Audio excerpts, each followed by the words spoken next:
Good afternoon, ladies and gentlemen.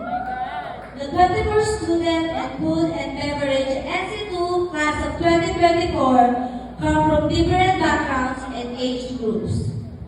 Yet, we all sign up to the Technical Education and Skills Development Authority with the same goal. We wanted to develop our skills and knowledge in the food and beverage industry and earn a qualification that can be put to practical use. I'm Crisabel Baluyot Alvarico, and I'm here on behalf of that class. I would like to take this time to express our sincere appreciation to those who made our success possible. Thank you to Senator Aquilino Martin, Coco Pimentel III, for your sponsorship of the TESDA Scholarship. Your financial support continues to enable the free education of the countless Filipinos for the betterment of themselves and the country.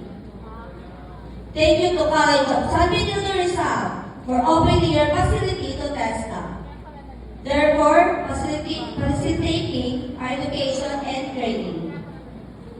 Thank you to Ms. Angela Marla Nacho for the valuable time you are giving us and knowledge you imparted upon us.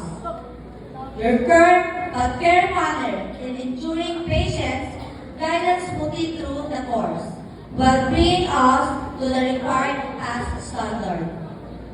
We learned countless valuable things including service equipment and supplies, proper use and maintenance, napkin folding, table setup, fine dining procedure, room service procedure, as well as many other skills. Aside from teaching us the skills, you reinforce the importance of keeping a positive attitude at all times.